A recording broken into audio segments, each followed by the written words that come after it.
हरे कृष्णा कृष्णा कृष्णा हरे हरे, हरे राम राम राम हरे हरे, हरे कृष्णा कृष्णा कृष्णा हरे हरे, हरे राम राम राम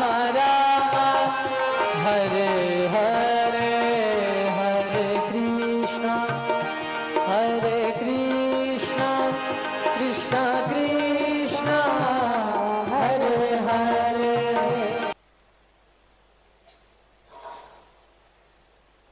ज्ञानतिमिरान्धस्य ज्ञानाञ्जनशलाकया चक्षुरुन्मीलितं येन तस्मै श्रीगुरवे नमः।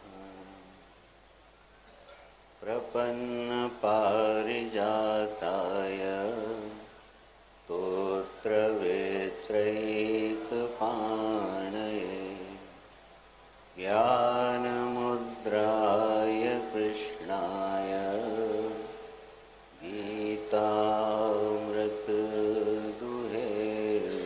नमः। वसुदेवसुतं देवं कंसचाणूरमर्दनं देवकी परमानन्दं कृष्णं वन्दे जगद्गुरुम्। ॐ सच्चिदानन्दस्वरूपाय परमात्मने नमः। ओम श्री सद्गुरुचरणकमलेभ्यो नमः। नारायण नारायण।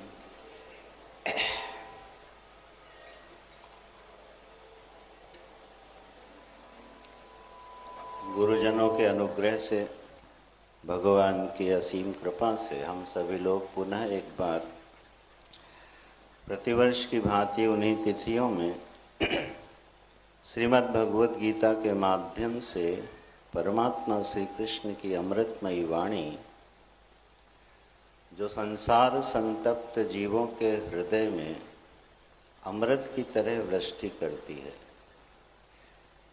इस संसारानल में जो जलता हुआ हृदय है, कामनाओं और वासनाओं की आग में झुलसता हुआ जो चित्त है, और जीवन में जो नासमझियाँ हैं, संशय हैं, उनको अर्जुन को निमित्त बना करके भगवान हमारे जीवन की कथा कहते हैं। अर्जुन को निमित्त बनाया है, ये बात हमेशा याद रखनी है। तो अर्जुन को निमित्त माने जीव को निमित्त बना के भगवान ने हम सभी लोगों के लिए एक ऐसी अमृतमयी वर्षा की है, और इसमें कोई संशय नहीं है कि जीवन का कोई भी प्रश्न हो, कोई भी प्रश्न हो जीवन से संबंधित, उसकी गीता जी में व्याख्या न हुई हो ऐसा हो नहीं सकता। जीवन कहीं भी उलझ रहा हो, और विशेषता जब हम निर्णय न कर पा रहे हैं, क्योंकि गीता जी का प्रारंभ जहाँ से होता है वो अर्जुन की उस मनस्थिति से होता है जहाँ वो निर्णय नहीं कर पा रहे, मुझे युद्ध करना चाहिए या नहीं करना चाहिए। तो जब हम अपने जीवन में अपने कर्तव्यों का निर्णय न कर पाएं या जीवन की दिशा को चुन न पाएं, तो उस समय केवल गीता जी का स्मरण कर लीजिए और उस श्लोक का 5 बार पाठ कर लीजिए, समाधान हृदय में आ जाता है।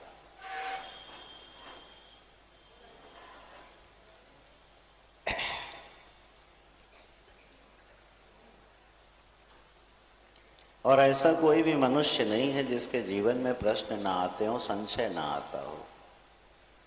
और विशेषता वह क्षण जब कर्तव्य का निश्चय करना होता है और दो चीजें साथ में खड़ी होती हैं और दोनों कर्तव्य जैसी लगती हैं, उस समय निर्णय करना बहुत मुश्किल होता है। और जीवन में ऐसे क्षण आते हैं, बहुत आते हैं। जैसे अर्जुन के सामने हैं कि अगर युद्ध करे तो अपने पितामहों को, अपने गुरुओं को वध करे, ना करे तो भगवान कह रहे हैं ये अधर्म है। तो क्या गुरुजनों के ऊपर प्रहार करना धर्म है? तो ऐसी परिस्थितियां जीवन में केवल अर्जुन के नहीं, हम लोगों के जीवन में उत्पन्न होती रहती है। और बस प्रवाह में जो निर्णय हो गया, अच्छा गलत हम कर जाते हैं और कई बार पछताते भी हैं। जैसे मैं आपको बताऊं, एक बालक ने प्रश्न किया, वह विदेश में है और उसके माता पिता यहाँ हैं। वो वहाँ जाना नहीं चाहते और वो यहाँ आ नहीं सकता। बालक माता पिता का भक्त भी है और उसने पूछा, स्वामी जी ये बताइए, क्या मुझे अपना कैरियर छोड़ देना चाहिए? जो कैरियर मैंने चुना है, जिसकी अपार संभावनाएं उस देश में है जहाँ मैं काम कर रहा हूँ, और मेरे माता पिता यहाँ आना नहीं चाहते हैं, मैं उनका इकलौता पुत्र हूँ, तो मुझे क्या नौकरी छोड़कर यहाँ उनकी सेवा करनी चाहिए या अपने कैरियर को बना के रखना चाहिए? और ये प्रश्न जटिल प्रश्न है, साधारण प्रश्न, इसका उत्तर आप एक झटके में दे नहीं सकते हो। ऐसे प्रश्न जब जीवन में उपस्थित हो जाएं, तो मैं आपको वादा करता हूँ, और परम पूज्य महाराज श्री अखंडानंद महाराज जी कहते थे, कार्पण्य दोषो परहत स्वभाव, जो श्लोक है उसका 10 बार पाठ कर लो और सो जाओ। सुबह अंतर्यामी कृष्ण कोई ना कोई समाधान पकड़ा देते हैं। ये संतों की वाणी है।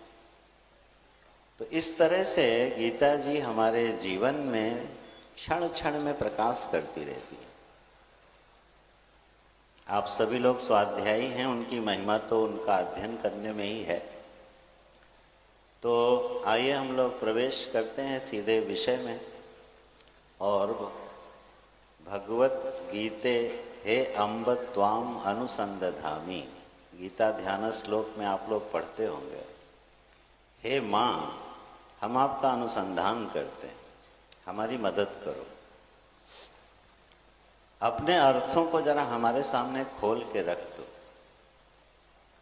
क्योंकि ऐसे ऐसे वाक्य आते हैं कि जब विद्वान लोग टीकाएं लिखते हैं तो 20 प्रकार के मत उपस्थित कर देते हैं। तो हे माँ, मैं आपका अनुसंधान कर रहा हूँ, मेरा कल्याण करो, मुझे मार्ग दिखाओ। इसी भावना से गीता जी में प्रवेश करना चाहिए, उसका अध्ययन करना चाहिए। और आप लोग तो स्वाध्यायी ही हैं, तो आइए पहले 5 श्लोकों का पाठ कर लेते हैं। ये पांडे जी की मुखाकृति देख के हमको स्मरण हो गया नहीं, बाद में कहते हैं आज आपने पाठ नहीं करवाया। 5 श्लोकों का पाठ करते हैं 18वें अध्याय का, और हो सके तो कल से ग्रंथ हाथ में लेके आइएगा, आपको ज़्यादा रस मिलेगा। तो आइए पाठ करते हैं। अथाष्टादशोऽध्यायः। अर्जुनुवाच सन्न्यासस्य महाबाहो तत्त्वमिच्छामि वेदितुम् त्यागस्य च हृषीकेश पृथक् केशिनिषूदन काम्यानां कर्मणां न्यासम् सन्न्यासं कवयो विदुः सर्वकर्मफलत्यागम् प्राहुस्त्यागं विचक्षणाः त्याज्यं दोषवद्वित्येके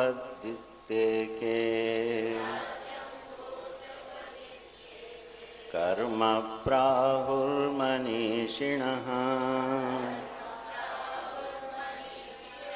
यज्ञदानतपः कर्म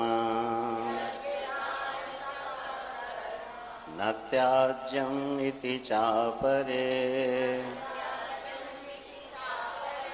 निश्चयं शृणु मे तत्र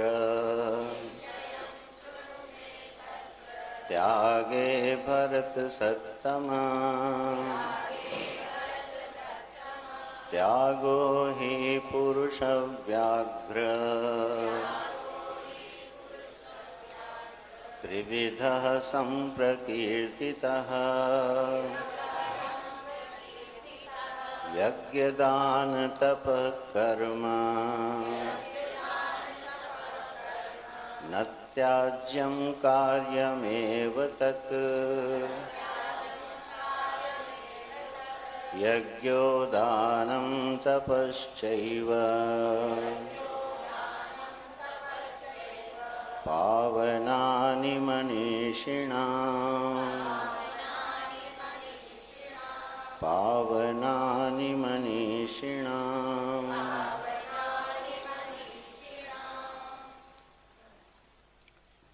इस अध्याय में अर्जुन ने एक बड़ा सुंदर प्रश्न उठाया। भगवान, संन्यास और त्याग का जरा अंतर बताइए। उस चीज का अंतर पूछा है जिसमें सामान्यतः कोई अंतर होता नहीं। त्याग को ही संन्यास कहते हैं और संन्यास को ही त्याग कहते हैं। तो जरा बड़ा बारीक सा अंतर पूछा, क्योंकि अंतर जरूर होगा, नहीं पूछा नहीं जाता, और अंतर नहीं होता तो भगवान उत्तर नहीं देते। तो संन्यास क्या है, त्याग क्या है? हे महाबाहो, मैं इसके तत्व को जानना चाहता हूँ। हे ऋषिकेश, हे केशी निषूदन, एक ही श्लोक में तीन तीन संबोधन। एक प्रश्न, हे महाबाहो, आपकी भुजाएं बड़ी लंबी लंबी हैं। भगवान की भुजाएं इसलिए लंबी होती हैं कि हम और आप कभी उनसे बच नहीं सकते। चाहे जहाँ चले जाएं, उनकी पकड़ से कोई बाहर नहीं जाता। इसलिए महाबाहो संबोधन है। भगवान की भुजाएं इतनी बड़ी हैं कि हम चाहे जितनी दूर चले जाएं और चाहे उनसे जितना भागने की कोशिश करें, लेकिन वो हाथ पीछे ही रहते हैं।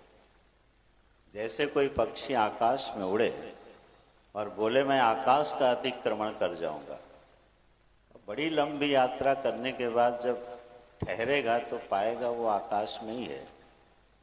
आकाश का अतिक्रमण कभी कोई कर नहीं सकता। इसी तरह जिस परमात्मा का हम कभी अतिक्रमण नहीं कर सकते, उसकी पहुंच से बाहर नहीं जा सकते। तो हे महाबाहो, हे ऋषिकेश, अपनी इंद्रियों को वश में रखने वाले प्रभु, केशी निषूदना, केशी नाम के राक्षस को मारने वाले परमात्मा, मैं जरा जानना चाहता हूँ कि संन्यास और त्याग का तत्व क्या है, ये हमें आप बताइए। तो बड़ा सुंदर बारीक प्रश्न, भगवान उत्तर देना शुरू कर देते हैं। उत्तर में प्रवेश करने से पहले इसकी थोड़ी भूमिका समझी जाए। हमारे जो सारे शास्त्र हैं, जितने भी धर्म शास्त्र हैं, अध्यात्म शास्त्र हैं, सब एक ही बात कहते रहते हैं, छोड़ो छोड़ो, ये छोड़ो वो छोड़ो। हम सोचते हैं कभी ये भी कह दिया करो, ये पकड़ो वो पकड़ो, क्योंकि मनुष्य स्वभावतः जो है वो पकड़ने का प्रेमी है, छोड़ने का प्रेमी नहीं है। अगर अपने अपने दिल को टटोल के देखें तो छोड़ने में दिक्कत है, क्योंकि पकड़ने में रुचि है और लगता है कि पकड़ने से ही चीज़ें संभलती हैं। लेकिन जब कोई भी ग्रंथ पढ़ते हैं, तो एक ही स्वर सुनाई देता है, ये छोड़ो वो छोड़ो। तो हम भी आदर रखते हैं, श्रद्धा रखते हैं, हाँ हाँ कर देते हैं। बहुत हुआ तो ग्रंथ की पूजा कर देते हैं, या उन गुरु महाराज की आरती उतार देते हैं जो छोड़ो छोड़ो का प्रवचन सुना के गए, और उसके बाद आरती उतार के फूल माला चढ़ा के और चले गए। लेकिन सच्चाई ये है कि आदमी छोड़े कैसे? जब पकड़ने का स्वभाव है तो छोड़ा कैसे जाए? यही चीजें हैं जो हमको समझनी होती हैं। और अगर हम ध्यान दें, प्रकृति में ध्यान दें और फिर अपने ऊपर ध्यान दें, तो बिना छोड़े काम चलता ही नहीं। बिना छोड़े जीवन ही नहीं चलता। आप ध्यान दीजिएगा, प्रकृति में ले लीजिए, वृक्ष जो है जब पुष्पवान होता है और फल से लद जाता है, और फल कहे, वृक्ष कहे ये फल हम छोड़ेंगे नहीं, तो वो फल उसके लिए बोझ हो जाएंगे कि नहीं? वो फल ही उसके लिए बोझ हो जाएंगे। जिस फल को वृक्ष ने पूरी शिद्दत से पाल के बड़ा किया, रसीले फल बनाए, अंत में वो उसको छोड़ के खुश होता है। गंगा जी की अविरल धारा बहती है, और अगर वो समुद्र में अपने को विसर्जित करने से मना कर दे तो जो जल ठहर जाएगा वो सड़ जाएगा, वो किसी काम का नहीं होगा। गंगा जी अनवरत अपने आप को विसर्जित कर रही हैं सागर में। पूरी प्रकृति को ध्यान से देखिए, यहाँ ग्रहण और विसर्जन की अनवरत प्रक्रिया चल रही है। ऐसा नहीं है कि हम सिर्फ ग्रहण ही कर रहे हैं, छोड़ना हमारी मजबूरी है। और ऐसा भी नहीं है कि हम केवल छोड़ ही रहे हैं, ग्रहण करना भी हमारी व्यवस्था है। तो ग्रहण करना और छोड़ना ये बिल्कुल अनवरत अजस्र प्रवाह है जीवन का। ये शरीर है, अगर हम बहुत ज़्यादा संग्रह प्रेमी हैं, हर चीज़ को इकट्ठा करते हैं, तो दुनिया की सबसे कीमती चीज़ है श्वास। उसको ग्रहण करते हैं और बोलें अब हम इसको छोड़ेंगे नहीं, तो जरा श्वास ग्रहण कर लीजिए और फिर थोड़ी देर छोड़िए नहीं, देखिए क्या हालत होने वाली है। बड़ा स्वादिष्ट भोजन कीजिए, खूब पकवान व्यंजन खाइए और बोलिए, फिर कहिए विसर्जन नहीं करेंगे, तो बात बनेगी? ग्रहण और विसर्जन इस जीवन की एक धारा है। बस क्या पकड़ना है और क्या छोड़ना है, ये विवेक भगवान करा रहे हैं। किस समय क्या पकड़ना चाहिए और किस समय क्या छोड़ना चाहिए। कर्म का संबंध है, प्रसंग भी वही है।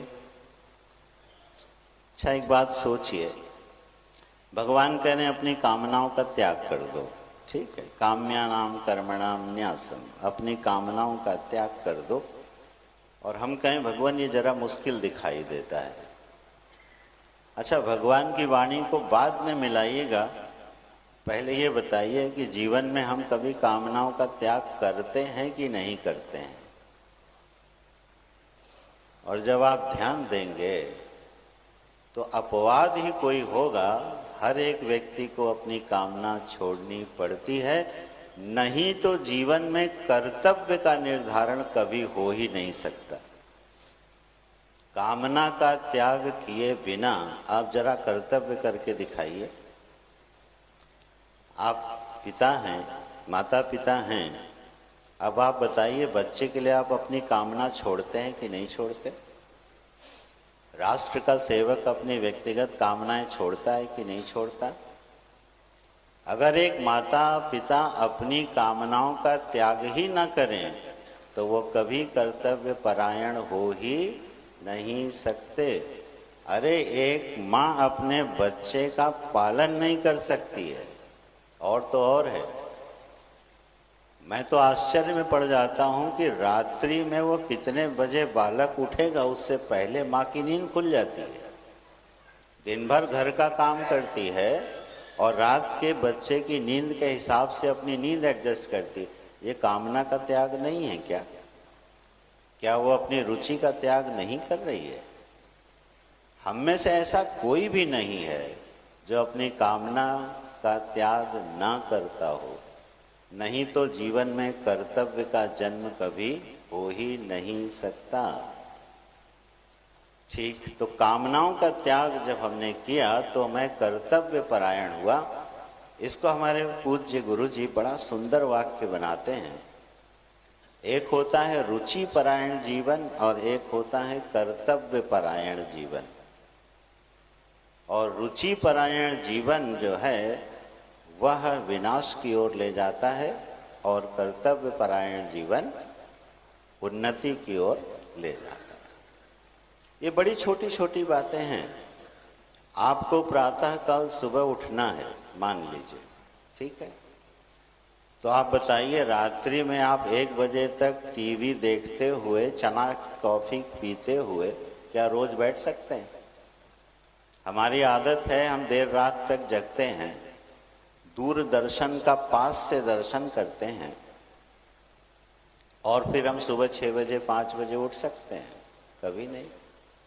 सुबह उठने के लिए हमको अपनी एक रुचि का त्याग करना पड़ेगा, तभी वो संभव है। कोई सेवक अपने स्वामी की सेवा करना चाहता हो तो उसको बहुत कुछ त्याग करना पड़ता है। तो एक बात पक्की हो गई, त्याग तो हम करते हैं, चाहे जान के करें चाहे अनजान में करें, या यूं कहिए चाहे हमसे जबरदस्ती करवा लिया जाए और या हम अपनी स्वेच्छा से कर लें। और जब हमसे जबरदस्ती हमारी रुचियों का त्याग कराया जाता है ना, तो बड़ी तकलीफ होती है, याद रखिएगा। मिठाई खाने के बड़े प्रेमी हैं और तब तक त्याग नहीं किया जब तक डायबिटीज ना हो जाए। तो अब त्याग तो हो गया रसगुल्ले का, लेकिन कब हुआ? विवश हो गए त्याग करने के लिए। जब हम विवश हो जाएं त्याग करने के लिए तो जीवन गलत हो गया। और जब हम सही समय पर सही चीजों को छोड़ दें और सही चीजों को पकड़ लें तो गीता की भूमिका बन जाएगी, इस अध्याय की भूमिका बन जाएगी। तो एक हो गया रुचि परायण जीवन, एक हो गया कर्तव्य परायण जीवन, और इससे एक जरा बड़ा सुंदर प्यारा जीवन है प्रेम परायण जीवन। कभी इस पे ध्यान दीजिएगा। तो रुचि परायण जीवन तो बड़ा स्वाभाविक है, उसके बारे में कोई बात करने की जरूरत नहीं है। कर्तव्य परायण जीवन जब हम जीते हैं और अगर वो प्रेम परायण जीवन में परिवर्तित हो जाए तो समझिए गीता, आधी से ज्यादा गीता जीवन में उतर गई सिर्फ इस एक वाक्य से।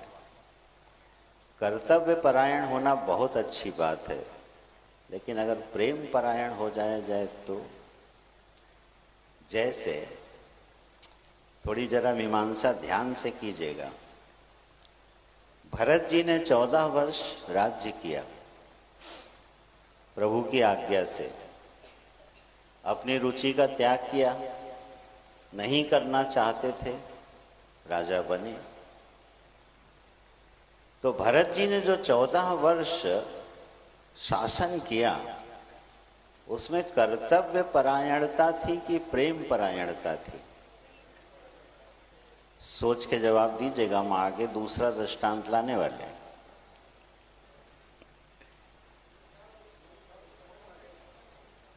दोनों हैं, दोनों मिश्रित हैं। ये उत्तर कुछ समीचीन है। प्रभु से प्रेम भरत जी का अद्भुत है, लेकिन कर्तव्य परायणता भी है वहां पे। कैसे? जब वशिष्ठ जी ने सभा बुलाई और सबने कहा कि भरत तुमको राज्य करना चाहिए, ये पिता की आज्ञा है, प्रभु श्री राम वन में है, अयोध्या को संभालने वाला कोई नहीं है। गुरु वशिष्ठ ने, माताओं ने, मंत्रियों ने, सबने ये बात कही कि आपको राज्य करना चाहिए। खैर, भरत जी ने सबको समझाया कि हमको प्रभु के पास चलना चाहिए, ठीक, लेकिन ध्यान दीजिएगा, जिस समय चलने लगे हैं यह संपत्ति रघुपति के आही। और चलने से पहले क्या किया उन्होंने? योग्य लोगों को अयोध्या में नियुक्त किया, उसकी रक्षा करी। अयोध्या को अनाथ छोड़ के भरत जी नहीं चल दिए। अयोध्या की रक्षा करी, वहां सेवकों को नियुक्त किया जिससे राज्य नष्ट ना हो जाए। क्या उनके मन में कर्तव्य नहीं था? मन से तो वो मान ही चुके थे कि मुझे राजा तो बनना ही पड़ेगा, तो उन्होंने पूरी अयोध्या की रक्षा करके निकले। ये कर्तव्य परायणता थी। प्रेम परायणता होती तो गोपियों ने क्या चूल्हा चौका एडजस्ट करके निकली थी? जब भगवान की बंसी बजी तो गोपियों ने क्या कहा, अच्छा दूध चूल्हे से उतार के रख दें कहीं उबल न जाए, या बच्चे का श्रृंगार हो रहा है खाना खिला रहे हैं इसको खिला दें तब चलते हैं। जो जहां था दौड़ गया, एक आवाज में दौड़ गया। वहां कर्तव्य परायणता का त्याग हुआ कि नहीं हुआ? और वो वंदनीय हुई कि नहीं हुई? उनका नाम लेने से हृदय पवित्र हो जाता है। कर्तव्य परायणता से ऊंचा जीवन है प्रेम परायणता का। तो भरत जी में कर्तव्य परायणता भी दिखती है और प्रेम परायणता भी दिखती है। और जरा हमारे हनुमान जी में, हनुमान जी में कोई कर्तव्य परायणता है? Any question from Hanuman ji? कभी कोई संशय उठाया हनुमान जी ने? भगवान ने कहा कूद जाओ, जय हो प्रभु। भगवान ने कहा इसको पटक दो, जय हो प्रभु। No question. अपने लिए उनका कोई व्यक्तिगत जीवन, कोई अस्तित्व तो था ही नहीं। अरे प्रभु जब साकेत धाम जाने लगे और हनुमान से कहा तुमको यहीं रुकना है, जी प्रभु एक बार भी कहा मैं आपके बिना नहीं रह सकता। ये है प्रेम परायणता और ये बहुत उच्चतम कोटि का जीवन होता है। तो रुचि परायणता आती है कर्तव्य परायणता में, और कर्तव्य परायणता प्रेम परायणता में बदले ये एक लंबी यात्रा है। इसमें भरत जी जैसे महानुभाव भी मिश्रित हो जाते हैं, याद रखिएगा। तो हम लोग जो अपना जीवन जीते हैं जरा उसको निहारें। ये तीनों का मिश्रण है। कुछ अपनी रुचि भी रखते हैं, कुछ अपने कर्तव्यों का पालन भी करते हैं, और उस कर्तव्य पालन में कहीं ना कहीं थोड़ा प्रेम भी होता है। बिना प्रेम के जो कर्तव्य निभाया जाता है वो बड़ा ड्राई होता है, सूखा सूखा होता है। आप किसी की बहुत केयर करो लेकिन उसको प्रेम ना करो। हॉस्पिटल में जो ट्रेंड नर्सें होती हैं वो मरीज की कितनी केयर करती हैं, शायद घर में कोई नहीं कर सकता। जो समर्पित नर्सें हैं अपने काम के प्रति, वो हर मरीज की बहुत सेवा करती हैं। लेकिन क्या किसी नर्स को प्रेम परायणता होती है? आप भी कहते हो हाँ बहुत अच्छी सेवा करी, आप धन्यवाद देते हो, पुरस्कार देते हो और चल देते हो। कर्तव्य परायणता पूरी थी, प्रेम परायणता जीरो। तो कहीं ऐसा तो नहीं है कि हम अपने कर्तव्यों का नर्स की तरह पालन कर रहे हो? और ऐसा होता है क्या, जब ये बोलना पड़ जाए मैं गृहस्थ जीवन में हूं, निभाना तो पड़ेगा ही, तो समझ लेना ये नर्स वाली भूमिका में है मामला। विवश हैं क्या, कर्तव्य निभाने ही पड़ेंगे। अरे विवश होके कर्तव्य थोड़ी निभाया जाता है। कर्तव्य में प्रेम हो जाए तो कर्तव्य की सिद्धि तो अपने आप हो जाती है। तो जरा इस जीवन की इस विश्लेषण कभी कीजिएगा कोई भी कर्म करने में, कि मैं अपनी रुचि से कर रहा हूं, कि कर्तव्य से प्रेरित होके कर रहा हूं, कि प्रेम से प्रेरित होके। रुचि परायण जीवन हो गया तो मंथरा और तत्कालीन कैकेयी हो गई। आज मानस का ही दृष्टांत उठ गया, मैं क्या करूं। रुचि परायणता मंथरा में है, उस समय भ्रष्ट बुद्धि कैकेयी में क्या है, रुचि। वहां कोई कर्तव्य का भी बोध नहीं है। और फिर भरत जी का जीवन है प्रेम और कर्तव्य का, और फिर हनुमान जी का। 3 दृष्टांत रख लीजिए। और जब हम काम कर रहे हों तो देखिए हमारा मन क्या कह रहा है, और फिर भगवान से प्रार्थना करके इसको प्रेम परायण जीवन की ओर ले जाया जाए तो गृहस्थी कोई बोझा नहीं होगी, सन्यास कोई बोझा नहीं होगा। मैं केवल गृहस्थियों की नहीं, आप लोगों की नहीं, अपनी बिरादरी की भी बात करता हूं। अब सन्यासी बन ही गए, लौट सकते नहीं। ऐसे मित्र हैं मिले परिवारिक जीवन में। अब तो सन्यास बन ही गए, बड़ा लंबा समय हो गया, अब लौटने की संभावना भी नहीं है, तो चलो सन्यास का धर्म भी निभा ही लेते हैं, ठीक है। तो ऐसा नहीं, जीवन में प्रेम परायणता इतनी अद्भुत चीज है, और ये आपको रोज कहीं ना कहीं अनुभव होती है। किसी मित्र से आपको बहुत प्रेम है और रात में 1 बजे उसका फोन आ जाए, आप प्रेम से भागे होके चले जाते हो कि नहीं? उस समय सोचते हो कि अच्छा मैं चलो कर्तव्य निभा लूं, फोन आ गया है। लेकिन जहां प्रेम ना हो, किसी ऐसे रिश्तेदार का फोन आ जाए जिसने आपका हिस्सा हड़पा हो और रिश्ते में वो हमारा मानदान हो, अच्छा फोन आ गया तो क्या करना पड़ेगा? चलो चलना पड़ेगा। कर्तव्य परायण जीवन की एक व्यवस्था जानते हो क्या होती है? लोग क्या कहेंगे। जब हमें इस बात की फिक्र हो कि लोग क्या कहेंगे और उससे प्रेरित होकर हम कर्म करें, तब समझना हम अपने कर्म से प्रेम नहीं कर रहे हैं। मुझे अपने कर्म से, रुचि से नहीं, मुझे अपने कर्म से, अपने कर्तव्य से प्रेम होना चाहिए। अब जरा इस भूमिका के साथ ये अध्याय देखिएगा। अर्जुन ने प्रश्न पूछा, भगवान जरा मुझे सन्यास का और त्याग का तत्व समझाइए। दोनों में बात एक ही है, सन्यास में भी छोड़ना है और त्याग में भी छोड़ना है। छोड़ने की बात दोनों में समान है, इसलिए इनमें कोई अंतर नहीं है। भगवान उत्तर देते हैं, काम्यानां कर्मणां न्यासं सन्यासं कवयो विदुः। जो कवि लोग हैं, जो विद्वान लोग हैं, वो ऐसा जानते हैं कि जीवन में जो काम में कर्म हैं उनको छोड़ देना सन्यास है। और सर्व कर्म फल त्यागम प्राहु त्यागम विचक्षणाः। और जो विचक्षण लोग हैं, तर्कशील लोग हैं, वो कहते हैं सारे कर्मों के फल का त्याग कर देना त्याग है। अब इसमें आपको इस उत्तर में कोई अंतर दिख रहा है क्या? सन्यास में और त्याग में उत्तर दे दिया भगवान ने, आगे विस्तार करेंगे, लेकिन कोई अंतर दिखा क्या? काम में कर्मों का त्याग कर दो और कर्म के फल का त्याग कर दो। बेसिक अंतर क्या है इन दोनों? बेसिक अंतर जहां पर है उस पर थोड़ा ध्यान देना पड़ेगा।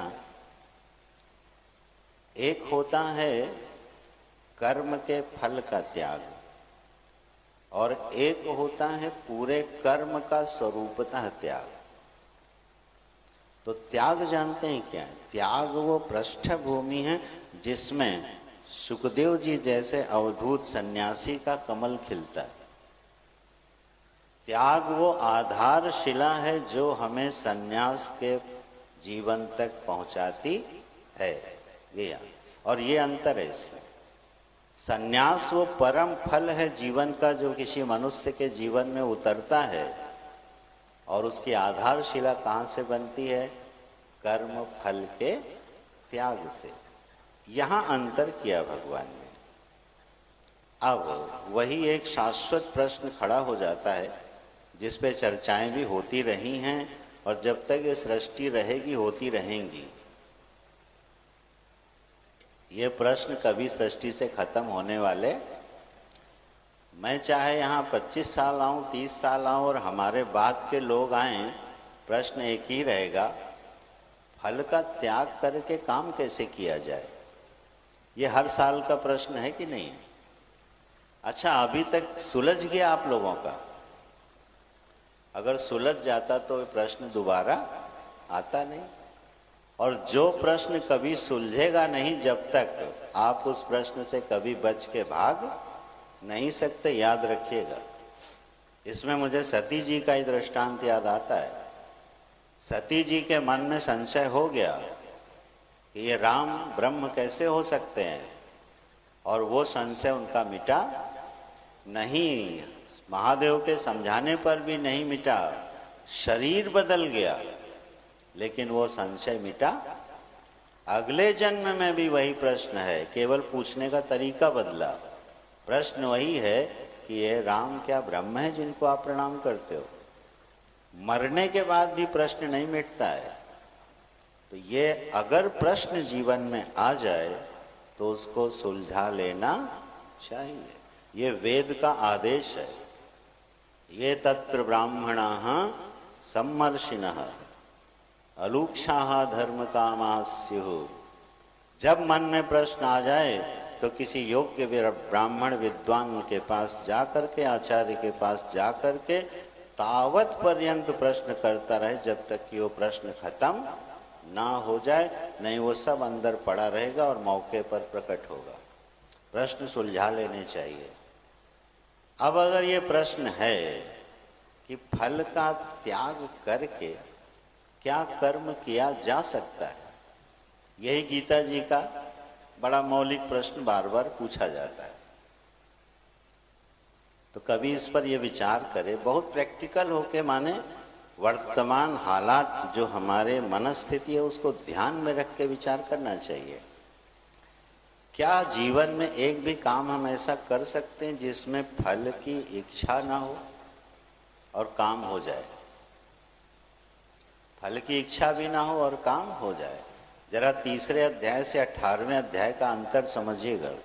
गीता जी के स्वाध्यायी लोग भी बैठे। भगवान ने क्या कहा है? कर्म फल त्याग, कर्म के फल का त्याग कर दो। और पहले क्या कहा है? कर्म के फल में तुम्हारा अधिकार नहीं है। ये बात दूसरे अध्याय में कही है, तुम्हारा अधिकार कर्म के फल में नहीं है। यहाँ भाषा बदल गई, जरा प्रमोशन हो गया ना। 17 अध्याय गीता सुनने के बाद अर्जुन का प्रमोशन ना हो, ऐसा तो हो नहीं सकता। पहले अध्याय के अर्जुन में और 18वें अध्याय के अर्जुन में अंतर तो होगा ना। तो उत्तर देने की शैली बदल गई। बोले तुम फल का त्याग कर दो। बोले एक आधा कर्मों के फल का? बोले ना, सर्व कर्म फल त्याग, सारे कर्मों के फल का त्याग कर दो। अब मान लो आपके घर में कोई मजदूर लगा हो, बड़ी मेहनत से वो काम कर रहा हो, गीता जी में श्रद्धा भी रखता हो, और शाम को जब काम खत्म करके आपसे दिहाड़ी लेने आए तो आप प्रेम से श्लोक सुना दो, सर्व कर्म फल त्यागम। तुम तो बेटा गीता के अनुयायी हो ना, भगवान की वाणी को मानते हो, सर्व कर्म फल त्यागम, क्यों फल की कामना कर रहे हो? Is it possible? तो ये बात कैसे सधे कि फल का त्याग कर दिया जाए? भगवान बड़े टेक्निकल हैं भाई। फल का त्याग नहीं हो सकता, ये बात बिल्कुल सही है, गांठ बांध लीजिए। सिर्फ ये हो सकता है फल को अर्पित करके और पुनः भोगने के लिए ग्रहण किया जाए। ठीक है, फल को अर्पित कर दिया जाए और पुनः भोगने के लिए ग्रहण किया जाए। अच्छा भाई, ऐसे ही दृष्टांत मन में आ रहा है। महीने भर तक श्रीमान जी नौकरी करते, सैलरी लेके आते हैं और अपनी अर्धांगिनी धर्मपत्नी को समर्पित कर देते हैं कि नहीं? कर्तव्य परायण पति होंगे तो जरूर करते होंगे। समर्पित कर दी, और प्रतिदिन फिर आपके पर्स में 100-200 रुपए रखे जाते हैं कि नहीं? तो सारे महीने की सैलरी आपने किसको दे दी? अपनी पत्नी को। और उसके बाद अपनी आवश्यकताओं के लिए आप उस पर निर्भर करते हो। ध्यान दीजिएगा, फल त्याग हुआ कि नहीं हुआ। ये छोटे से दृष्टांत से शायद गीता का महान सत्य समझ में आ जाए। त्याग हुआ कि नहीं हुआ। इतने मेहनत से कमाई हुई महीने भर की सैलरी आपने लाके अपनी पत्नी को दे दी, फल त्याग हो गया। लेकिन क्यों हुआ पता है? क्योंकि आपको मालूम है जब भी मुझे जरूरत पड़ेगी वहां से ये लौट के आ जाने वाला है। और उतना ही नहीं लौटेगा, इसने और भी बचा के रखा होगा, और कभी गाढ़े समय की जरूरत पड़ गई तो उससे बनाए हुए गहने भी बेच के आपका कर्जा उतार दिया जाएगा। जब इतना भरोसा है उसके ऊपर, अपनी अर्धांगिनी के ऊपर, तब आप बिना संकोच के सारी तनख्वाह उसको दे देते हो कि नहीं? थोड़ी देर के लिए कल्पना करो, श्रीमती जी थोड़ी आधुनिका हो गई, मॉडर्न हो गई, ठीक, ब्यूटी पार्लर जाने लगी हफ्ते में 2 बार, क्लब जाने लगी, हर बात पे ओला बुक होने लगी। आप महीने, 2 महीने, 4 महीने देखते रहे, उसके बाद आप फल त्याग में संकुचित हो जाओगे। उसके 2 हिस्से हो जाएंगे, एक अपने लिए रख लोगे और एक उनके लिए दे दोगे। बट गया ना? और ये जीवन का सत्य है कि नहीं? आदमी बचाता है, चलो हम ही बचाएं, ये तो बचा नहीं रही है, झगड़े भी होते होंगे। खैर, दृष्टांत हम ये दे रहे हैं, आप फल त्याग किसके सामने कर पाते हो? जहां ये भरोसा है कि लौट के इससे ज्यादा आएगा। क्या आपने प्रभु पे इतना भी भरोसा नहीं है? अपने मालिक पे, जिनसे हम प्रेम करते हैं, जिनका भजन करते हैं, जिनको हृदय में स्मरण करते हैं, क्या हमको इतना भी भरोसा नहीं है कि अगर इनको हम सब चढ़ा देंगे तो हमारे पास लौट के आएगा? ठीक है, अगर ये भरोसा बढ़ जाए, जीवन बदल जाएगा। आप अपने मेहनत की कमाई से मोहल्ले में हो रहे किसी यज्ञ अनुष्ठान में अपनी गाढ़ी कमाई दान कराओगे, और आपको भरोसा है कि ये कई गुना लौट के आने वाला। और ये भरोसा आज तक मेरे प्रभु ने किसी का तोड़ा? कभी नहीं तोड़ा। मेरा अनुभव है और बहुत से लोगों का ये अनुभव है। यज्ञार्थ जो कर्म किए गए, समष्टि हित में जो कर्म किए गए, महान प्रयोजन के लिए जो आपने दान दिया, त्याग किया, केवल धन का नहीं, सेवा का, शरीर का, मन का, संकल्प का, वो सब का सब आपके प्रभु आपको ब्याज के सहित बड़े प्रेम से लौटा देने वाले हैं। सोई संपदा विभीषण ही सकुचि दीन रघुनाथ। सोचो आप, विभीषण को वो संपदा भगवान ने संकोच करते हुए दी, लज्जा करते हुए दी। ये तो प्रभु का स्वभाव है। उन्हें कुछ चाहिए नहीं, वो आप्त काम है, वो पूर्ण काम है। अभी हम लोग प्रहलाद जी की स्तुति पढ़ रहे थे गुरुकुल में, आश्रम में। पहले भी आपने सुना होगा, प्रहलाद जी ने एक बड़ा सुंदर दृष्टांत दिया है कि मुख, जब हम दर्पण में अपना मुख देखते हैं और हमको दर्पण में जो मुख दिख रहा है उसका श्रृंगार करना हो, उसमें टीका लगाना हो, तो वो टीका आप कहाँ लगाते हो? दर्पण फोड़ के उसके अंदर? वो तो गायब ही हो जाएगा।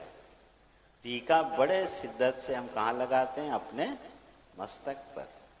और वो मिलता किसको है? दर्पण में जो प्रतिबिंब पड़ रहा है उसको वो टीका चढ़ जाता है कि नहीं चढ़ जाता? ये भागवत जी में प्रहलाद जी का दृष्टांत है। बोले, प्रभु आपको कुछ नहीं चाहिए, ये मैं जानता हूँ, आप आप्त काम हैं, आनंद स्वरूप हैं। हम जो आपको चढ़ाते हैं वो हमारा ही श्रृंगार बन के हमको शोभामान करता है, हमको सजा देता है। कितनी बड़ी बात है ये। हमारा श्रृंगार किसमें है? बोले जो भी हम आपको चढ़ाते हैं। क्यों? हम प्रतिबिंब हैं कि नहीं भगवान के? जीव क्या है? ब्रह्म का प्रतिबिंब है कि नहीं? अब गलती हमसे ये होती है, हम दर्पण फोड़ फोड़ के अपने को सजाते रहते, तो नुकसान ही होता है। ये जो एकाध सूत्र हैं अगर समझ में आ गए कि अच्छा, जो समष्टि को अर्पित किया जाता है, जो प्रभु को अर्पित किया जाता है, वो हमारा श्रृंगार बन के हम ही को लौट के आता है। अब आप बताओ, सर्वकर्म फल त्याग में कोई दिक्कत है? कोई असुविधा नहीं है। भगवान अगर रख लें और लौटाए ना, तो हम कह रहे हैं सामने खड़े हो जाएं, देंगे नहीं हम लोग। हाँ, मांगते रह जाएं, हम देंगे नहीं। अगर वो मालूम चल जाए लौटाने वाले नहीं देंगे, नहीं, पक्का है। लेकिन भगवान तो, अब इसी में अगर एक बात और जुड़ जाए, थोड़ा ध्यान दीजिएगा। मैं इसलिए भगवान को सजाऊं कि लौट के मैं सजूंगा, ये थोड़ा स्वार्थ वाली बात लग रही कि नहीं? भगवान भी जान रहे हैं कि सजा तो मुझे रहा है, लेकिन चाहता क्या है? मेरा श्रृंगार हो जाए। हो तो जाएगा, इसमें कोई डाउट नहीं है। एक बड़ी महान चीज से चूक जाएंगे, प्रभु का प्रेम नहीं मिलेगा। प्रभु का प्रेम नहीं मिलेगा। जीवन मिल जाएगा, यश मिल जाएगा, ऐश्वर्य मिल जाएगा, जो चाहोगे मिल जाएगा, लेकिन प्रभु का प्रेम मिलेगा नहीं। लेकिन कुछ भक्त ऐसे होते हैं जो भगवान को सजाते हैं, उनकी बनाई सृष्टि को सजाते हैं और उसको सजी देख के खुश होते हैं कि आज प्रभु का क्या श्रृंगार हुआ है। कोई भक्त जब अपनी इस प्रकृति को देखता है ना, और उस सजी सजाई प्रकृति को वंदन करता है, प्रभु आज आप कितने खूबसूरत प्रकट हुए हो, ये श्रृंगार हो गया प्रभु का। संकल्प से भगवान की स्तुति, ये भी तो अर्पण है, हो गया अर्पण। आप खुश हो गए किस बात से? आज हमारे प्रभु ने क्या सुंदर श्रृंगार किया। हमारे मन में ये ख्याल ही नहीं है, ये भावना ही नहीं है कि हम सजे कि नहीं सजे। और जिस दिन इस भावना से पार निकल गए, उस दिन हम हनुमान जी हो गए। छोटी मोटी बात नहीं है, वंदनीय हो गए, लोक वंदनीय हो गए। भगवान उसको फिर नहीं छोड़ना चाहते, ऐसे भक्त को भगवान नहीं छोड़ना चाहते। इतना प्रेम जीवन में आ जाता है, किससे? सर्व कर्म फल त्याग से। तो अगर इस भावना से कहीं त्याग हो जाए जीवन में, तो बात। और प्रेम की कीमत आप लोग समझते होंगे।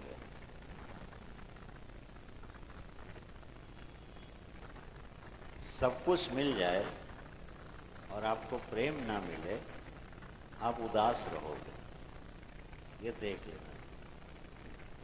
सब कुछ मिल जाए आपको, जो आपने चाहा आपको मिलता चला जाए, लेकिन आपको ये एहसास ना मिले कि लोग हमको प्रेम करते हैं या हमारी केयर करते हैं। ये एहसास अगर आपके जीवन में नहीं है, तो हम और आप दरिद्र, बड़े दरिद्र हैं। जीवन में कुछ कमाया नहीं।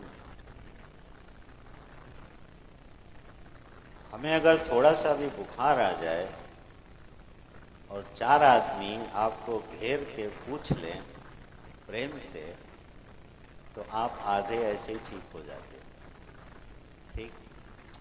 और आपको बुखार आ जाए, पूरी मेडिकल टीम आपको घेर ले, कैलोरी चार्ट के साथ, बीपी मशीन के साथ एक एक धड़कन नापती रहे, लेकिन कोई आपको माँ की तरह कोई आपके सिर पे हाथ रख के आपका बुखार ना नापे। थर्मामीटर बुखार नहीं नापता, बुखार वो प्रेम भरे हाथ नापते हैं जो बुखार में आपके मस्तक पर पड़ते हैं। थर्मामीटर तो बहाना। ये हाथ आपको नहीं मिलेंगे। मैं दावा से कह रहा हूं, अगर हमने रुचि परायणता और कर्तव्य परायणता को बहुत स्थान दे दिया, तो आपको रिटर्न में सब कुछ मिल जाएगा, प्रेम नहीं। और वो सूत्र याद रख लीजिएगा, जो भगवान को चढ़ाते हैं वही लौट के। अगर हमने किसी को प्रेम से सेवा करी होगी, उसके हृदय से हृदय मिलाया होगा, उसका हित चाहा होगा, वो चाहे अपना बालक ही क्यों ना हो, पड़ोसी ही क्यों ना हो। ठीक? तो आप देखना, पलट के ये पूरी प्रकृति हमारा श्रृंगार करने। हमारे गुरुजी, पूज्य गुरुजी, हमेशा उनका स्मरण रहता है, जीवन को बहुत सजाया उन्होंने। वो बोलते थे कि ये हमेशा ध्यान रखना कि जीवन में सबसे ज्यादा कीमती तुम किसको मानते हो, और वही तुम्हारे जीवन का प्रेरक बनेगी, जिसको हम सबसे ज्यादा कीमती। प्रसंग ऐसा चल रहा था सत्संग में, किसी ने कह दिया, अरे अंतःकरण में अगर राग द्वेष आ भी गए तो क्या फर्क पड़ता है, काम तो बन गया ना। विक्षेप आ गया तो क्या फर्क पड़ता है, काम तो पूरा हो गया। कर्तव्य परायणता तो है, लेकिन हमारा अंतःकरण दूषित हो गया, इस बात की हमें कोई खबर नहीं। तो हमारे लिए वो चीज कीमती नहीं है कि हमारा अंतःकरण निर्मल नहीं है। और मानस में गोस्वामी जी क्या कहते हैं, निर्मल मन जन सो मोहि पावा, मोहि कपट छल छिद्र न भावा। प्रभु आपसे क्या मांग रहे हैं, निर्मल मन। और अगर हमने उसकी परवाह नहीं करी तो फिर प्रभु का मिलन होगा क्या। प्रभु मंदिरों में नहीं मिलते, ठीक है, चलो उन सभी जगहों में नहीं मिलते हैं। प्रभु कहाँ मिलते हैं, जहाँ आप और हम हैं। ये वेदांत की बात है ना। भगवान से ना कोई देरी है और ना कोई दूरी। देरी क्यों नहीं है, क्योंकि सर्वकाल में है। और दूरी क्यों नहीं है, क्योंकि सर्व देश में है। तो जहाँ देरी नहीं और दूरी नहीं, वहाँ मिलन क्यों नहीं। वहाँ मिलन इसीलिए नहीं है कि हम गीता को भगवान की हृदय में स्थान जरा देते नहीं हैं, उनके वचन को पीते नहीं हैं। तो भगवान ने क्या यहाँ पर समझाया कि त्याग और संन्यास क्या है, इसका अंतर कर रहे भगवान। तो सर्व कर्म फल त्याग, ये जीवन में कोई बड़ी बात नहीं है, कोई बड़ी बात, बहुत सरल है, बहुत सरल है। सिर्फ एहसास हो जाए जिसके लिए मैं छोड़ रहा हूँ वो हमारा प्रिय है, बस। इस एहसास के साथ आप कहीं भी कुछ भी छोड़ दो, कुछ भी नष्ट होने वाला नहीं है। ठीक है, तो प्रभु फिर सन्यास क्या है। बोले सन्यास जो है वो आगे तो समझाने ही वाले हैं। जब फल त्याग करने का हमारा स्वभाव बन जाता है, फल त्याग करने का हमारा स्वभाव बन जाता है, ठीक है ना, तो वह स्वभाव हमें कर्तव्यों से मुक्त कर देता है। इसी का नाम सन्यास है। सन्यास और त्याग का अंतर अब थोड़ा सा बारीक होगा, समझिएगा। सन्यास जीवन में तब घटता है जब फल त्याग स्वभाव बन गया, और फल त्याग जब स्वभाव बन गया तो हमारे सारे कर्तव्यों का दायित्व और बोझ हमारे ऊपर से चला गया और हम सन्यासी हो गए। क्या टेक्निक बताई है भगवान ने, दृष्टि चली जाए तो आनंद आ जाए। सन्यासी कौन बनता है, छोड़ने वाला क्या छोड़ने वाला, घर छोड़ने वाला, कर्तव्य छोड़ने वाले को ही तो आप सन्यासी कहते हो। जिसने गृहस्थ आश्रम के कर्तव्य छोड़ दिए, वानप्रस्थ के कर्तव्य छोड़ दिए, ब्रह्मचर्य के कर्तव्य छोड़ दिए, सारे कर्तव्यों को छोड़ दिया। आपको मालूम है जब व्यक्ति सन्यास लेता है सनातन धर्म की परंपरा में, तो तो वो अष्टश्राद्ध करके सन्यासी बनता है। माने अगर उसके माता पिता जीवित भी हैं तब भी वो उनका श्राद्ध कर देता है और अपना भी श्राद्ध कर देता है, क्योंकि उसके बाद कभी सन्यासी का श्राद्ध होता नहीं है। आप सभी जानते हैं सन्यासी का कभी तर्पण और श्राद्ध नहीं होता है। क्यों नहीं होता है?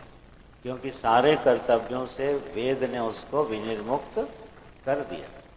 अब उसका कोई कर्तव्य नहीं, उसका कोई दायित्व तो इस समाज में, इस जीवन में, इस शरीर में नहीं रह जाता। इतना विनिर्मुक्त हो जाता है व्यक्ति। इन बड़ी बड़ी बातों को छोटा छोटा करके समझिएगा।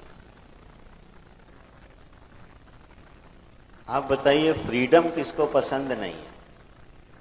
स्वतंत्रता किसको पसंद नहीं? जन्मजात व्यक्ति को स्वतंत्रता पसंद है कि नहीं है? मैं अपने ऊपर किसी भी तरह का बंधन चाहता, यहां तक कि मैं कर्तव्य का बंधन भी नहीं चाहता। ये एक सच्चाई है। मैं कर्तव्य का बंधन भी नहीं चाहता हूं। भगवान हमको उसी तरफ ले जा रहे हैं कि हम अपने उन समस्त वैदिक कर्तव्यों से भी मुक्त हो सकते हैं जब हम फल त्याग करते हुए भगवान के प्रेमी हो जाएं। तो काम्यानाम कर्मणाम न्यासम, जिस दिन व्यक्ति कामनाओं से, अपने कर्तव्यों से भी ऊपर उठ जाता है, उसको सन्यासी कहते हैं। और इसकी शुरुआत है कर्म फल त्याग से। अब शायद अंतर स्पष्ट हुआ होगा कि अर्जुन का जो प्रश्न है, सन्यास में और त्याग के तत्व को जानना चाहता हूं। एक एक वचन जो है ना, अद्भुत है गीता।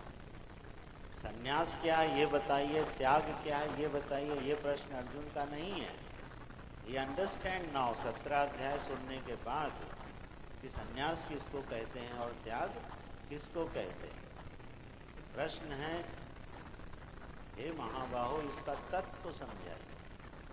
और तत्व एक श्लोक में भगवान ने तत्व बता दिया। आगे समझाते रहेंगे, लेकिन तत्व समझा दिया। और इस सूत्र को हम लोगों को अपने जीवन में धारण करना चाहिए। इसका कारण है, स्वतंत्रता हमारा, हालांकि दूसरे रेफरेंस में नारा आया था, स्वतंत्रता हमारा जन्म सिद्ध अधिकार है। और सुभाष बाबू ने और जोड़ दिया तरीका, तुम मुझे खून दो, मैं तुम्हें, भगवान खून नहीं मांग रहे हैं आपसे, हे अर्जुन तुम मुझे खून दो, मैं तुम्हें आजादी देता हूं, ये नहीं मांग रहे। तो ये कौन सी स्वतंत्रताएं हैं? ये व्यवहारिक स्वतंत्रताएं जिनके लिए ये नारे आए। ये जन्म सिद्ध अधिकार है, ये बिल्कुल सही बात है। ठीक, तो क्या इस जन्म सिद्ध अधिकार को पाए बिना कोई चैन से बैठ सकता है? चाहे जन्म पे जन्म बीतते जाएं, जब तक यह जन्म सिद्ध अधिकार हमको प्राप्त नहीं होगा, ये यात्रा रुकने वाली नहीं है। जन्म लेने पड़ेंगे, शरीर छोड़ने पड़ेंगे, कुछ कुछ सीखना पड़ेगा। और फिर भगवान हर कल्प की गीता में कहेंगे, मनुष्याणाम सहस्रेषु कश्चित् यतपि सिद्धये यत तामपि सिद्धानां कश्चित् मां वेत्ति तत्त्वतः। बोले हजारों हजारों में कोई कोई यत्न करता है इस आज़ादी के लिए, और उन हजारों हजारों यत्न करने वालों में कोई कोई मुझे तत्व से जानता है। इस श्लोक पर हमें गुरु भाई से चर्चा कर रहे थे और वो थोड़े खिन्न थे। बोले यार जब इतना ही दुर्लभ है तो काहे पीछे पड़े इसके, छोड़ो। माने कोई चीज, माने एवरेस्ट पे चढ़ना बहुत कठिन है, इतना कठिन है कि चढ़ नहीं सकते हो, कोई कोई बिरला चढ़ता है। तो हम कहेंगे हमें क्या पड़ी है एवरेस्ट पे चढ़ने, नहीं चढ़ते हैं। तो बोले ये इतनी दुर्लभ बात भगवान कह रहे हैं तो छोड़ो इसके चक्कर में दूसरा कुछ पकड़ते हैं। ये हम लोगों की कुछ अंतरंग बातें साधुओं की। तो निर्णय ये निकला, ये इच्छा हम छोड़ ही नहीं सकते। यह इच्छा कोई मनुष्य कभी छोड़ नहीं सकता कि वो आज़ादी से रहना चाहता है। छोटा सा बालक हर उस दिन की प्रतीक्षा करता है, मुझे बड़ा हो जाने दो, क्यों मैं आज़ाद हो जाऊँ। मुझे अपने बचपन की याद है, शहर भी बहुत प्रारंभिक बचपन इसी शहर में बीता है। तो साइकिल चलाने को नहीं मिलती थी और एक एक दिन की प्रतीक्षा होती थी, जरा मुझे बड़ा हो जाने दो फिर देखना। तो एक साइकिल चलाने की आज़ादी बालक के पास नहीं होती है। इसका यह मतलब नहीं है कि वो बड़े आज्ञाकारी हो गया है आपका। ही इज जस्ट वेटिंग अपना मौका आने की। वैसे हम हल्की फुल्की बातें तो ज़्यादा कर नहीं पाते। गुरुजी का चेहरा याद आता है। सास के कमर में लटकी हुई चाबियों का गुच्छा, उसकी हर बहू प्रतीक्षा करती है कब इधर लटकेगा। करती ये सच्चाइयाँ हैं जीवन की। I am just taking example समझने के लिए। हर और ये कोई गलत बात है नहीं, कोई गलत बात, ये परंपरा है। लेकिन इसी को जरा ठीक ढंग से पूरा कर लिया जाए तो, अरे हम अपने सास ससुर को इतना प्रेम दें और इतनी सेवा दें कि वो समय से पहले आपको सारी जिम्मेदारी दे दो। ये धर्मशास्त्र सिखाते हैं हमारे, ये अध्यात्म शास्त्र नहीं, ये धर्मशास्त्र सिखाते हैं कि अगर आपको आज़ादी चाहिए भी, आज़ादी का मतलब होता है पावर। दोनों मिल रहे हैं कि नहीं?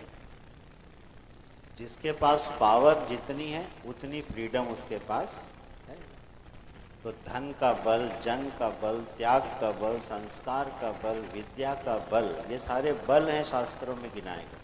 12 बल गिनाए हैं भागवत जी में प्रहलाद जी ने।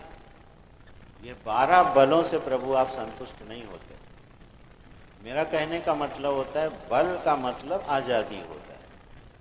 आपके पास पावर है, आप फ्रीडम एंजॉय कर रहे हो, कर सकते हो, लेकिन ये भूल जाते हैं पावरफुल होने के लिए कुछ करना पड़ता है कि नहीं करना पड़ता है।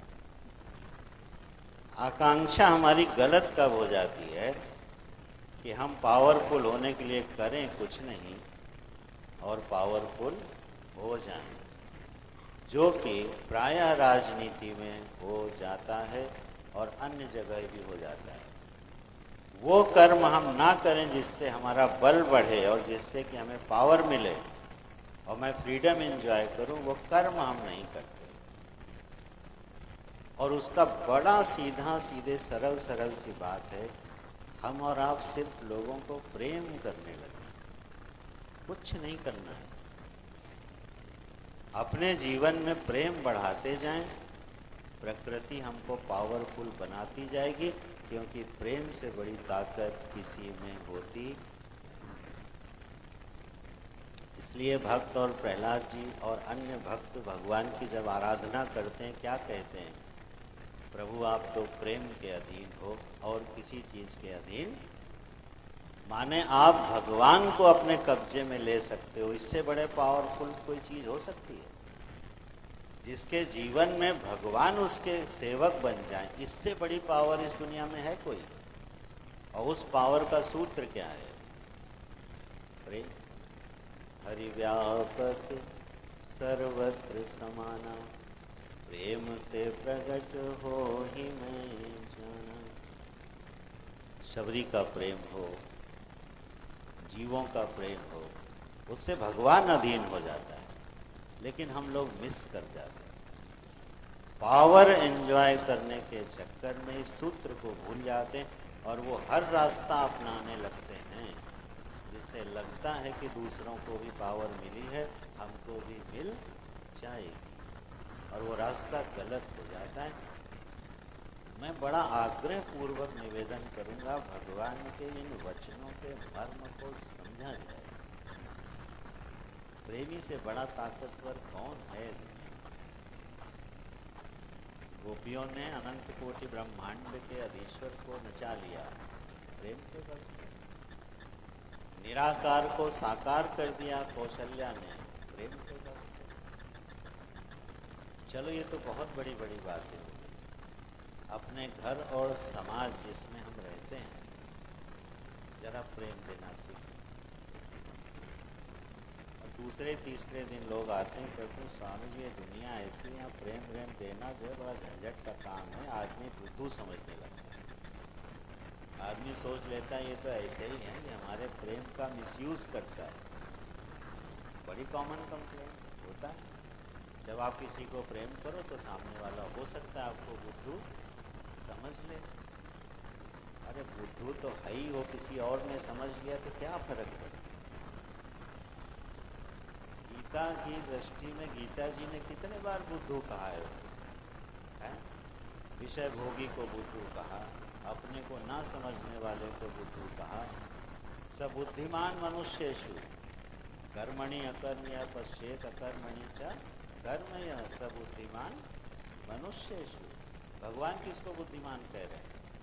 जो कर्म में अकर्म और अकर्म में कर्म देखता है। और हम अपने आप को क्या परिभाषा बनाए? हमारे प्रेम का मिसयूज समझ करते हैं और हमको लोग बुद्धू समझते हैं। छोड़ो, भगवान वाले बुद्धू अगर बन जाएं तो बात हो जाए। वो चीज मिटा देनी है जहां पे बुद्धिमत्ता सिद्ध होती है।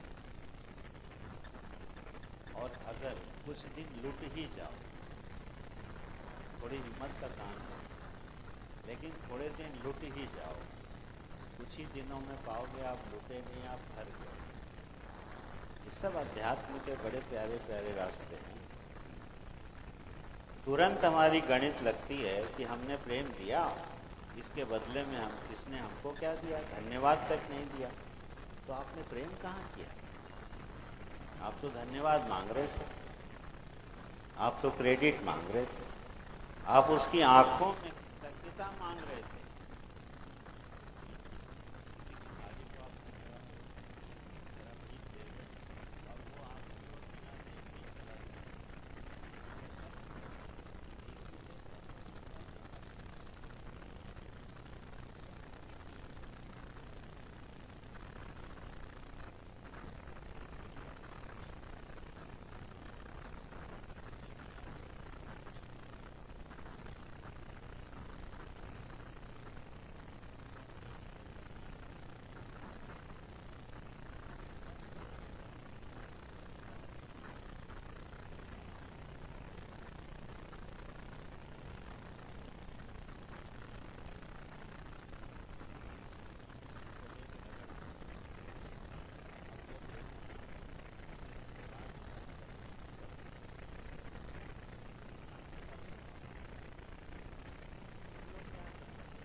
तब जीवन में एक स्वतंत्रता का अनुभव होता है, एक आज़ादी का अनुभव होता है, जिसको ज्ञानी की आज़ादी होती है, ब्रह्मनिष्ठ की आज़ादी होती है, उसका सुख होता है।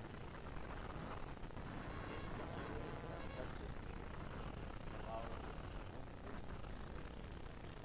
तो बताओ ऐसी आज़ादी किसको नहीं चाहिए?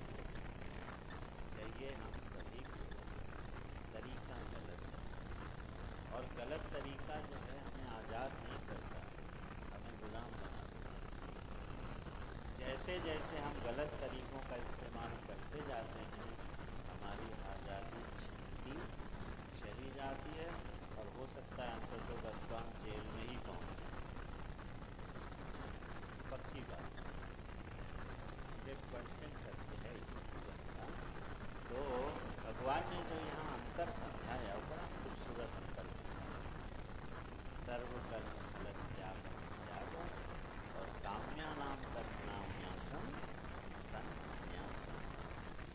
ऐसे एक श्लोक में व्याख्या करके अब मालिक साहब अपना कुछ प्रवचन शुरू करते, जरा विस्तार करते। आइए थोड़ा सा एक श्लोक का अनुवाद देखते हैं, भगवान की वाणी कैसे बहती है इसको भी देखना चाहिए। जब भी प्रश्न पूछा गया है गीता जी में, ध्यान देना, उत्तर भगवान का पहले श्लोक में आ गया, ठीक, बाद में उसकी व्याख्या भगवान ने करी। उत्तर पहले श्लोक में सीधा सीधा दे देते हैं और फिर उसको विस्तार करते हैं। ऐसे गीता देखिए, उत्तर दे दिया, संन्यास और त्याग का मर्म क्या है, 2 शब्दों में भगवान ने समझा दिया। अब उसकी व्याख्या कर रहे हैं अर्जुन। त्याज्यम दोषवत इत्येके कर्म प्राहुर्मनीषिणः यज्ञदान तपः कर्म न त्याज्यमिति शास्त्रो। अब ये भगवान के गोल गोल वाले स्टेटमेंट शुरू हो गए। गीता जी में भगवान हिलाते डुलाते हुए होते। अच्छा बताओ, यहाँ भगवान को क्या कहने की जरूरत है? कुछ लोग ऐसा कहते हैं इसके बारे में और कुछ लोग ऐसा कहते हैं। अरे तुम क्या कहते हो ये बताओ ना। आपसे कोई प्रश्न पूछे और आप बता दो इस विद्वान ने ये कहा है, इस शास्त्र में ये कहा है, यहाँ ये कहा गया है, समझने वाला क्या समझे? कहेगा भैया ये बताओ तुम क्या कह रहे हो। तो भगवान ने अपनी बात तो पहले कह दी, अब दूसरे की बात बाद में उठाते हैं, उसका भी रहस्य है। कहते हैं कुछ लोग ऐसा कहते हैं, एके प्राहु एके मनीषिण प्राहु, कुछ बड़े विद्वान लोग ऐसा कहते हैं। क्या कहते हैं प्रभु? बोले त्याज्यम दोषवत कर्म, ये जो कर्म है ना ये दोष युक्त ही होते हैं, इसलिए इनको छोड़ ही देना चाहिए। ऐसा कुछ विद्वान लोग कहते हैं। क्या कहते हैं? कर्म को छोड़ देना चाहिए क्योंकि कर्म दोष युक्त होता है। किसको ध्यान में रख के ये बात कह रहे हैं भगवान? आगे समझाने वाले हैं। मोह के कारण, काया क्लेश के भय के कारण हम कर्म छोड़ के भाग जाते हैं और कहते हैं क्या ये कर्म बड़ी खराब चीज है। तो आपको और हमको ऐसे दृष्टांत मिलेंगे जिन्होंने कर्तव्यों को पूरा करने का झंझट नहीं उठाया, प्रेम के राज्य में प्रवेश भी नहीं किया और कर्म छोड़ के भाग गए और बोले क्योंकि कर्म दोष युक्त है। ये तो वेद भी कहता है। वेद कहता है कि नहीं कहता? ओम न कर्मणा न प्रजया धनेन त्यागेन केवलं तत्त्वमानसु परेण नाकं निहितं गुहायाम्। वेद का आदेश है क्या? न कर्मणा न प्रजया। अगर तुम मुझे प्राप्त करना चाहते हो तो मैं तुम्हें कर्म से नहीं मिलूंगा, अच्छी बात है। ना प्रजया, संतान वंश परंपरा ईश्वर से नहीं मिलूंगा। किससे मिलेंगे प्रभु? त्यागे नहीं के अमृतत्व मानसु, मैं तो त्याग से ही उपलब्ध हूँ। तो समझने वाले ने समझा, बंद किया, बोले हमने सारे कर्म क्या किए? छोड़ दिए। क्यों? वेद कह रहा है कर्म छोड़ दो। इसलिए भगवान उठा रहे हैं एके मनीषिणा प्राहु। कुछ लोग ऐसा करते हैं, कर्म छोड़ने का प्रयोजन होता है दूसरा और नारियल फोड़ देते हैं वेद के ऊपर, गीता जी के ऊपर। गीता जी में भगवान कहीं छोड़ने वाले नहीं, पहले ही बोल दिए नहीं कश्चित क्षणम अपि जातु तिष्ठति अगर। मनुष्य शरीर धारण करे और बिना कर्म के क्षण मात्र भी वो रह नहीं सकता, वो पहले ही बोल। तो कर्म को इसलिए जब हम छोड़ते हैं जब झंझट लगता है, ठीक है, और आसरा ले लेते हैं वेद का और दृष्टांत ले लेते हैं सुखदेव और अष्टावक्र का। हाँ, दृष्टांत छोटा मोटा सामने नहीं रखता आदमी। जब आदमी इस तरह कर्म छोड़ता है ना, दृष्टांत यही लाता है। सुखदेव जी अरे गर्भ से बाहर निकले, पिताजी बुलाते रह गए, यज्ञोपवीत तक नहीं कराए, चल पड़े थे। ये दृष्टांत सामने रखता है, लेकिन उसकी आधार भूमि बिल्कुल गड्ढे में होती है। तो इसका ये कहीं हमारे जीवन में ना आ जाए, ये ध्यान रखिए। ये मीमांसा हमारे जीवन की हो रही है। अगर मैंने कोई कर्म ऐसा छोड़ा है झंझट मान के, तो गीता में गोविंद बोले हैं, गर्दन पकड़ के प्रकृति तुमसे करवाएगी। क्या श्लोक है, कोई बताए? प्रकृति स्वाम नियोक्ष्यति ना। हाँ, प्रकृति स्वाम नियोक्ष्यति। हाँ,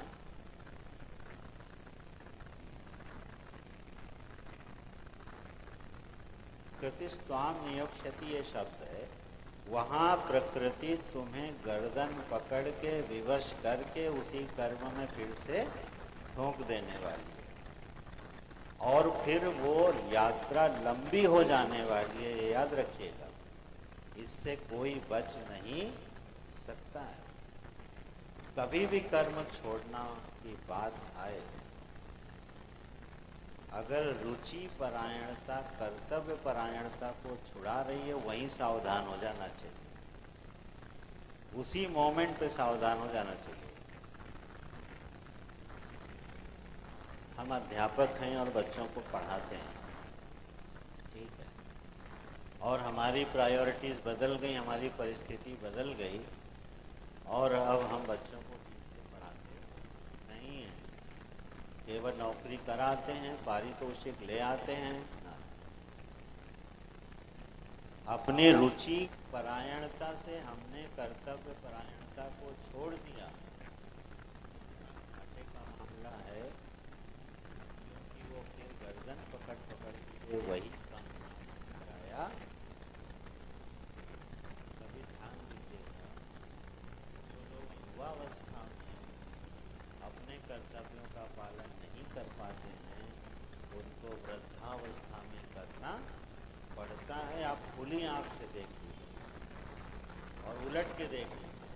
अगर 60 साल 65 साल हमारे जीवन के पूरे हो गए और कर्तव्य अभी भी हमारा पीछा नहीं छोड़ रहे, इसका मतलब हमारे जीने में के ढंग में कहीं ना कहीं गलती है। नहीं तो ये प्राकृतिक व्यवस्था है कि 60-65 वर्ष की आयु आते आते हमारे उद्देश्य बदल जाते हैं, कर्म करने का उद्देश्य बदल जाता है, हमें फल त्याग की सामर्थ्य आ जाती है, हम प्रेमी हो जाते हैं, कर्तव्य के बोझ से छूटते हैं, ऐसी प्रकृति बन जाती है। काश भगवान की बात पर हम लोग पूरा भरोसा कर पाते। जो व्यक्ति ठीक ढंग से कर्तव्य को करता है, उसके बाद अगर वो कर्तव्य छोड़ता है, तो उसके शेष कर्तव्य भगवान और प्रकृति खुद पूरे करते हैं। ये बिल्कुल विशिष्ट नियम है। हमारे कर्तव्य परमात्मा पूरे कर देता है, अगर उसके प्रेम में हमने अपने कर्तव्य को छोड़ दिया। अस्तु। तो ये कुछ लोग ऐसा कहते हैं कर्म बड़े दोषयुक्त हैं, इसलिए छोड़ देने चाहिए, नहीं करने चाहिए। और कुछ तो बड़े महापुरुष निकले, बोले यज्ञ दान तपः कर्म न त्याज्यम इति चापः। कुछ महापुरुष ऐसे हैं, बोले त्याज्यम इति, सन्यासी को यज्ञ दान तप भी छोड़ देना चाहिए, क्योंकि वेद कहता है, और सही कहता है, भगवान सावधान कर। कुछ लोग ऐसा कहते हैं सब कुछ छोड़ दो, लेकिन जीवन में यज्ञ दान और तप जीवन की आखिरी सांस तक चलना। यज्ञ माने सबके हित की भावना को ध्यान में रखते हुए जीना, इसका नाम यज्ञ। दूसरों के लिए अपनी सुविधाओं को छोड़ देना दान है, और अपनी रुचि को सैक्रिफाइस कर देना तप है। ये जीवन में कभी छूटना। अगर हमको लग रहा है कि मैं सन्यासी हो गया हूँ, मैं आजाद हो गया हूँ कर्तव्यों से और जीवन में रुचि परायणता बढ़ गई, संयम छूट गया, आलस्य बढ़ गया, स्वाध्याय छूट गया। क्यों? हम तो सन्यासी हैं, तो समझो कहीं ना कहीं गलती। तो ये हम लोगों को ध्यान रखना चाहिए, प्रभु से प्रार्थना करनी चाहिए कि हे प्रभु, अब हमको इन कर्तव्यों के दायरे से भी मुक्त कर दो, जिससे कि मैं अब आपके प्रेम में डूब सकूं। तो ये संन्यास और त्याग का अंतर भगवान ने समझाया। अब हम लोग शेष चर्चा कल के सत्र में करेंगे। 2 मिनट हरिनाम संकीर्तन करेंगे, फिर आरती करेंगे।